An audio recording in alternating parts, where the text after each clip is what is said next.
ফেব্রুয়ারিতে ত্রয়োদশ জাতীয় সংসদ নির্বাচন। সারা দেশ প্রস্তুত হচ্ছে একটি অবাধ, সুষ্ঠু ও গ্রহণযোগ্য নির্বাচনের জন্য। কি ভাবছেন সাধারণ মানুষ থেকে শুরু করে আগামীর জনপ্রতিনিধিরা? সে কথা জানাতে ডিবিসি নিউজের ইলেকশন এক্সপ্রেস ছুটে যাচ্ছে সব সংসদীয় আসনে। এখন রয়েছে সংসদীয় আসন ১০৭, সাতক্ষীরা ৪-এ।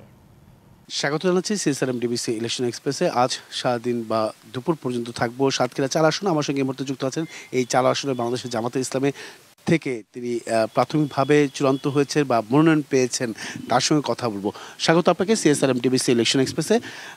আপনার দল আপনাকে প্রাথমিকভাবে মনোনয়ন দিয়েছে, তো সেক্ষেত্রে পরবর্তীতে যদি সমঝোতার মাধ্যমে অন্যান্য যে রাজনৈতিক দলগুলো রয়েছে তাদের মাধ্যমে যদি আপনারা চলে যান, আপনাকে যদি আসন ছাড়তে বলে, তখন আসলে কি করবেন? আলহামদুলিল্লাহ, ডিবিসির সাংবাদিক ভাইদেরকে ধন্যবাদ। আসসালামু আলাইকুম রহমতুল্লাহ। আমাদের দল জামাত ইসলামী আমাকে প্রাথমিকভাবে এখানে মনোনয়ন দিয়েছেন, কিন্তু আজকে না, 1991 সাল থেকে যতবার নির্বাচন হয়েছে আমার দল আমাকে এখানে সিলেক্ট করেছে প্রত্যেকবারেই। আমরা এবার এখানে আছি শ্যামনগর ৪ আসন, 12টা ইউনিয়ন নিয়ে বাংলাদেশের বৃহত্তম একটি উপজেলা।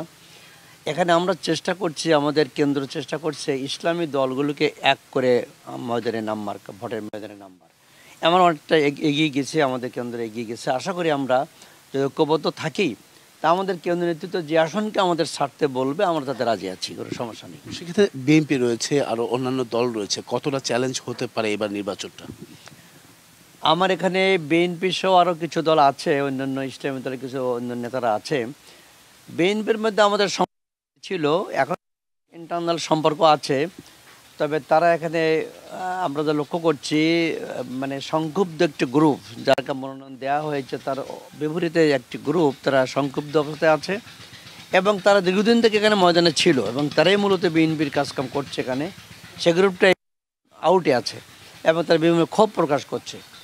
এর অর্থে এই না যে তাদের ক্ষোভের মধ্যে আমরা কোনো ভালো মন্দ দেখি না। আমরা মনে করি তারা একটা দল, তারা কাজকাম করছে। হয়তো সংক্ষুব্ধ অনেক সাধারণ লোকেরা আমাদের সঙ্গে আসতে পারে, আমাদের ভোট দিতে পারে, সম্পর্ক আমাদের সঙ্গে ভালো আছে তাদের সাথে। কী ধরনের প্রতিশ্রুতি দিতে চান সাধারণ মানুষের জন্য? আমার সামনে কোস্টাল বেল্ট, বানভাসী এলাকা, জলবায়ু নিয়ে এখানে আমাদের সমস্যা আছে।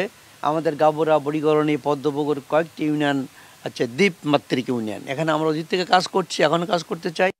তা আমরা জনগণকে আমরা এভাবে আশ্বাস দিচ্ছি, অতীতে আমরা কাজ করেছি যেখানে বানভাসীর থেকে কী করে বাঁচা যায়, মিষ্টি পানির ব্যবস্থা করা যায়, লবণাক্ত থেকে বাঁচানো যায়, উপকূলে বেড়িবাঁধ তৈরি করা যায় এবং যারা আমাদের জঙ্গল আছে, বাঘ বিধবা আছে, ওখানে অসহায়ত্ব তারা দিন যাপন করে, এতিম, তাদেরকে পুনর্বাসন করা যায়, যুবক পুনর্বাসন করা যায় এবং কৃষকদের একটা বড় ভূমিকা আছে। চিংড়ি চাষ, কাঁকড়া চাষ ইদানিং শুরু হয়েছে।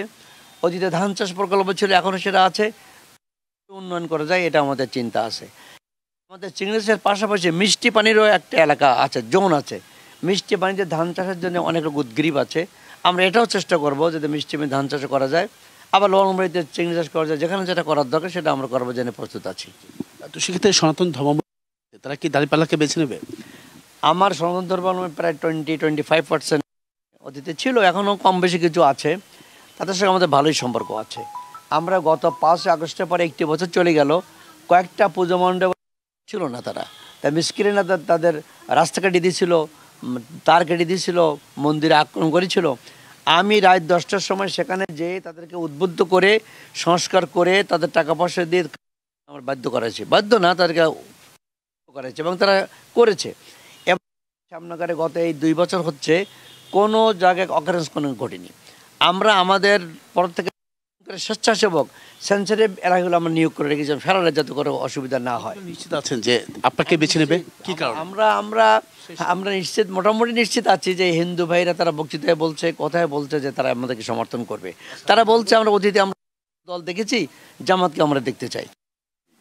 অসংখ্য ধন্যবাদ আপনাকে, আমাদের সঙ্গে আপনি এতক্ষণ যুক্ত ছিলেন। পরবর্তী সংবাদ বেলা 12টা থাকছে ভিন্ন কোনো রাজনৈতিক দলের যারা সম্ভাব্য কিংবা মনোনয়ন প্রত্যাশা বা মনোনয়ন পেয়েছেন তারা কি ভাবছেন আগামী নির্বাচনকে কেন্দ্র করে, সেসব বিষয়ের সঙ্গে থাকুন সিএসআরএম ডিবিসি ইলেকশন এক্সপ্রেসের।